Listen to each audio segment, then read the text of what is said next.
Yes, people, what's going on? Welcome to Stretford Paddock. I am Adam McCullough. We are back for some of your daily Manchester United news.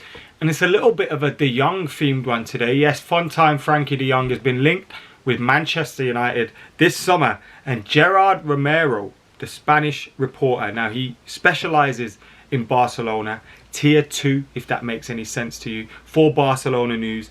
And he is saying that Frenkie De Jong to Manchester United is 95% likely and that he will be Erik ten Hag's first signing. There has been a few reports that have kind of eased back on that, and we'll go through them in this video. But make sure before we do that, you are hitting that subscribe button, you're liking, commenting, sharing and all that good stuff. Keep it locked to Stretford Paddock. We've got loads coming up for you this summer. I know we've only got one game left of this season. Thank God, we need this season to end ASAP, don't we? But we have got you covered throughout the summer as well. We are, of course, covering every single bit of transfer news, transfer updates and news throughout the season. We'll have live shows, we'll have videos, we'll have top 10s, we'll have this, that and the other, as well as heading out on the pre-season tour. So make sure you're keeping it locked because we've got so much more coming your way. But as I said, let's get stuck into this talk about Frenkie De Jong. Now yesterday, about last night, we just finished at Old Trafford for the FA Youth Cup final. Shout out the lads that brought it home. And we heard reports that Frenkie De Jong to Manchester United was looking very, very likely. Gerard Romero had come out and said that it was 95% certain that the move was going to happen. He will be Erik ten Hag's first signing, and the club's finances, Barcelona's finances, would be supported by the sale. It was a pure economic issue. They've got a player that maybe hasn't quite lived up to the expectations, or they haven't quite, found a plan for him at Barcelona, and they feel that if they don't get it right within next season, he's not going to be worth much after that, and that therefore they want to sell him now. And Gerard Romero has been pushing this a lot.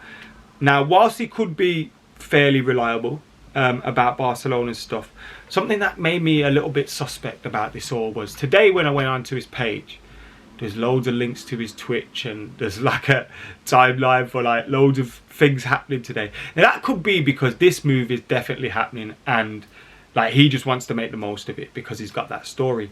But then on the other hand, is this just some early pre-transfer window promotion for his Twitch? Do you know what I mean? It could be. Now I'm a little bit skeptical. And look, Erik ten Hag is going to be interested in Frenkie De Jong. And with the way Barcelona have been going over the last few years, they've been selling players. So look, you can put 2 and 2 together and think, oh, this is probably going to happen. But is it as far down the line as Gerard Romero is saying? I'm not too sure. And some other reporters, so we've got Jonathan Schrager, who I'm not sure on tiers and all that stuff, but I know he gets some things right with Manchester United and is fair. He has some sources that are fairly reliable, and he says the agreement is not close. Barcelona may sell to raise funds, but there's no serious discussions with Manchester United. Fabrizio Romano, on the other hand, also says there's been some contact but no agreement as of today. The player does want Champions League football. Barcelona will want money, but Ten Hag will push for the move to happen. Now, obviously, we're not going to be in the Champions League, so will that be an issue? His past relationship with Ten Hag could possibly kind of appease that issue and hopefully, get him in the door on the proviso that we'll be in the Champions League next season.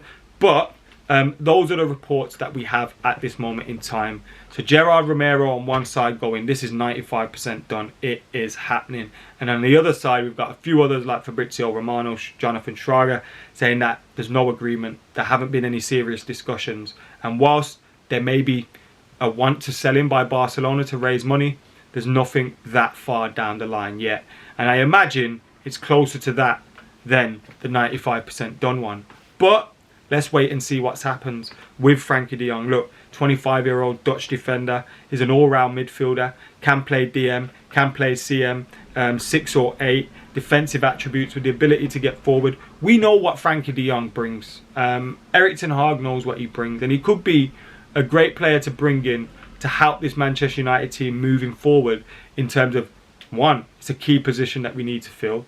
2, he's quite young, he fits that age profile. 3, he's worked under Erik ten Hag before. So tactically, he'd be able to take on those instructions a little bit better and maybe pass them on to his teammates a little bit more as well. But let's not get too excited yet. Whilst it would be a fantastic signing, and the fee you're hearing is around 70 million euros, potentially 80 million euros, which, whilst a lot of money, I think would be a snip for someone like Frenkie de Jong. But let's not get too carried away just yet. Also, obviously, yesterday as well, we saw Manchester United win the FA Youth Cup.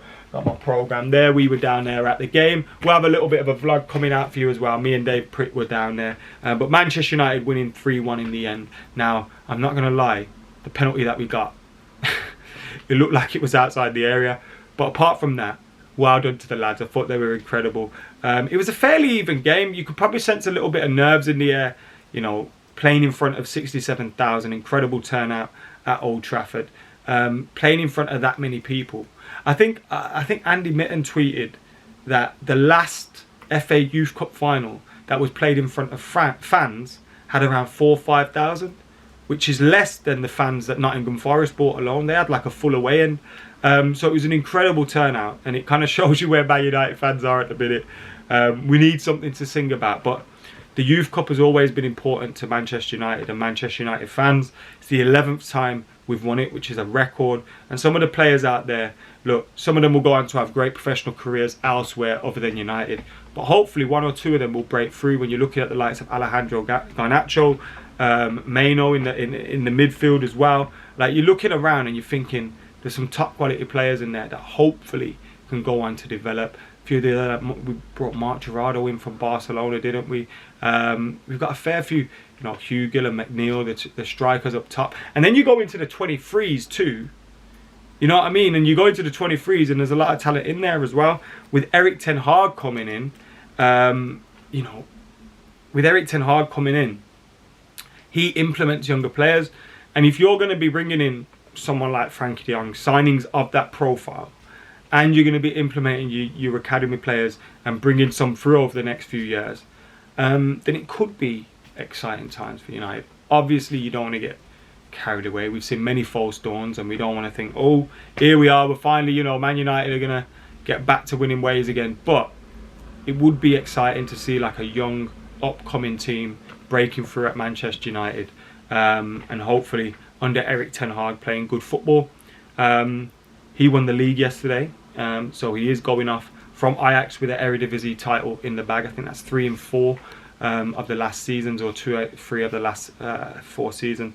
So shout out to him. Incredible stuff from Erik ten Hag, and now hopefully he can come in and bring a little bit of that magic with him. But yeah, let us know your thoughts on everything that we've discussed today. Frenkie de Jong, the youth players, etc. Make sure you're keeping it locked to Stretford Paddock. This has been your news. I have been Adam McCullough. I'm out of here.